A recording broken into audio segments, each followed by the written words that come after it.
Des juristes sénégalaises, AJS. Pour le contexte, nous sommes dans un atelier de restitution d'une étude que nous avons entreprise dans le cadre d'un projet que nous développons qui a été initié en 2022, lancé en 2023 avec l'appui de l'Union européenne et qui concerne la vulgarisation de la loi de 2020 relative à la criminalisation du viol et de la pédophilie. Et dans le cadre de ce projet qui tire à sa fin, nous sommes vraiment à la fin du projet, nous avions demandé à une consultante de l'Université Gaston Berger, pour ne pas la nommer, Dr Aminyaï, de nous faire une étude sur l'application procédurale et judiciaire de la loi et l'application effective de cette loi de 2020, les difficultés rencontrées et les obstacles. Donc c'est ça l'objet de cet atelier d'aujourd'hui que nous tenons, encore une fois, pour marquer, je termine, pour marquer la fin du projet relatif à la vulgarisation de la loi criminalisant le viol. Ce sont les difficultés qui ont toujours été évoquées depuis le début du projet, depuis le début même de la loi, je dirais, parce que précisément c'est de la loi qu'il s'agit. C'est toujours les mêmes difficultés, les mêmes problèmes. Elles sont relatives à l'instruction, à la phase d'instruction, que l'on trouve longue, également au problème de collecte des preuves et de disponibilité de ces preuves pour éviter qu'avec la longueur de la procédure, les preuves ont un problème de déperdition. C'est également le problème de l'insuffisance des juges d'instruction pour pouvoir prendre en charge tous ces dossiers. Je vous cite les obstacles qui ont été soulevés par les parties prenantes, mais qui ne sont pas forcément les arguments que nous avons, nous, à JS, en ce qui concerne l'application de la loi. Mais les difficultés procédurales évoquées par les acteurs sont celles que j'ai évoquées. La longueur des procédures et le fait peut-être que pour eux, l'instruction pose vraiment problème compte tenu du volume de travail des magistrats. Disons que le certificat médical est un élément de preuve. Et donc, en matière pénale, il faut rassembler le maximum de preuves avant de pouvoir donc poursuivre quelqu'un et surtout le retenir comme fautif et le sanctionner. Donc, les preuves sont extrêmement importantes en matière pénale. Et le certificat médical n'est qu'un élément de preuve parmi d'autres d'une agression sur une personne, mais pas forcément d'un viol. Donc un certificat médical ne dit pas qu'il y a eu viol, le certificat médical prouve simplement qu'il y a eu une agression sexuelle sur une personne avec des blessures, une déchirure de l'hymen ou d'autres éléments qui en tout cas prouvent cette conjonction sexuelle. Donc les preuves, le certificat n'est qu'un élément parmi d'autres des preuves qu'on peut réunir. Mais déjà, ce que je peux dire, c'est que au regard de l'étude qui a été faite dans les différentes régions du projet, Dakar, Thiès, Saint-Louis notamment, Tambacounda, je pense aussi, on a relevé que avant la loi 2020, donc les chiffres étaient relativement stables. Ils ont un peu baissé entre 2021 et 2022. Et en 2023, on a eu comme une sorte d'explosion de ces chiffres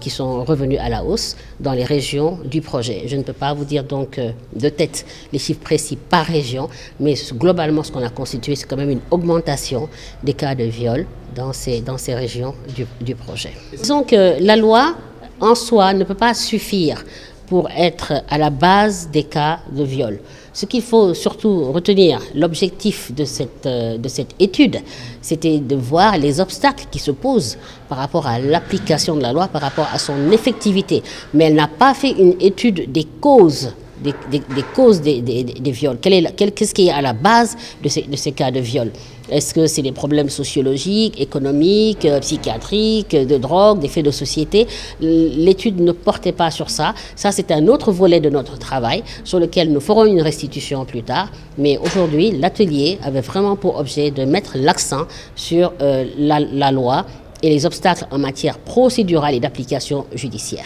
AJS dafa defoon atelier bi dajale fi ñi nga xam ne ñëpp bokk nañ ci projet bi ñun ñi koy liggéey ak rawatina ñi nga xam ne seqal nañ liggéey bi itam muy bàjjenu gox yi muy ministère de la justice du ministère de la famille et des solidarités di AMO yi di imam yi ak élèves yeeg étudiants yeeg journalistes yeeg yëpp daal ñi nga xam ne seqal nañ liggéeyu projet bi pour saytu li nga xamante ne mooy loi 2020 bi nga xam ne moom mooy criminaliser viol ak pédophilie lépp loo xam ne sàkku jigéen la ak sàkku xaleel te étude boobu dafa bokkoon ci suñu projet ndax dañu ne loi bi 2020 lañ ko adopté woon am na 3 ans d'application ñu xool ba xam fan lañ ci toll ndax nit ñi xam nañ ko ak aussi ndax nit ñi au niveau de la justice ñu ngi koy appliquer loolu waroon suñu teewaayu tey. jafe-jafe yi de defe naa ne yàgg nañ koo wax sax ci biir projet bi étude bi dafa ko gën a fésal rek mooy wane rek ne juge d'instruction yi magistrat yu ci bari nee nañu daal dafa yokk seen liggéey ñun nag gëmuñu torop loolu wante nee nañu daal dafa yokk seen liggéey ci kaw criminalisation dafa laaj instruction te instruction day guddal procédure bi nga xamante ne moom la ñu commencé pour mën a xam ndax ki nga xam ne moom lañ jiiñ mbir mi moom la du moom ba la ñu ko jàpp ba koy jugé ba la ñu ko jugé ba atte ko ba mën ko dóor ay daan léegi nag instruction boobu xëy na dëgg la gudd na waaye nag looloo criminalisation parce que nag crime dafa di sàkku xaleel ak jigéen ñu jàpp nañ ne crime la maanaam yàq àddina nit la donc koo xam ne dafay yàq àddina nit laaj ñu daan ko daan yu sévère li nga xam ne nag mooy liggéey bu bari bi mu leen indi ñu gëmuñu loolu ndax xam na ne magistrat yi bu dul dara sax seen liggéey jéggi na dayo loolu nangu nañ ko wante nag ne viol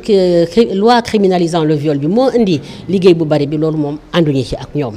li wóote leer mooy magistrat yi ñëpp xam nañ ne seen lim doyul war nañ leen a yokk bu ñu leen yokkoon xëy na dossiers yu ci bari dinañ leen gën a mën a jël en charge wante nag wax ne lépp daal liggéey bu bari bi ci loi bi la jóge loolu ñun ànduñu ci loolu lenn la ci ñi nga xam ne moom la ñuy waxal ci loi bi nee nañu itam guddaayu procédure bi dafay tax preuve yi di disparaître loolu itam gëmuñu ko ndax bu fekkente ne au niveau police ak gendarmerie ñu ngi def seen liggéey ni mu waree preuve yi foofu dinañ ko war a mën a dajale ba nga xamante ne dinañ ko mën a jébbal juge d'instruction bi bu ñu ko jébbalee nag moom moo xam li ci des nu mu koy lijjantee ak nu muy enquête boppam ndax aussi juge d'instruction loolu mooy liggéeyam dafay instruire à charge et à décharge donc am na ci liggéey boo xam ne police la ak gendarmerie mais la ca topp moom moo ko war a def bu police ak gendarmerie rek defee seen liggéey correctement dajale preuve yi loolu defe naa ni dinañ ci mën a sukkandiku pour procédure bi mën a yomb li nga xam ne nag mooy sensibilisation ñun loolu ci li ñuy gën a insister ndax léeg-léeg tam preuve yi du ci police du ci gendarmerie ci victime bi lay doon ndax léeg-léeg bu ñu la sàkkoo li ngay njëkk a def mooy dem sangu ba set raxasu ba set te loolu day yóbbu lu ci bari ci preuve yi loolu tam ñu ngi ciy liggéey ak bàjjenu gox yi ak askan wi ba nga xamante ne dañ leen di expliquer ne lu mel noonu lu netti luñ ko kenn yéene wuñ ko kenn waaye bu amee lu mu métti bu leen raxasu bu leen sangu. waaw avocat yi day néew na xëy na wante profession libérale la maanaam du loo xamante ne gouvernement moo lay embauché jox la salaire wala entreprise moo lay embauché jox la salaire ci li gën a bari yow yaay seet profession bi mu neex la nga dugg ci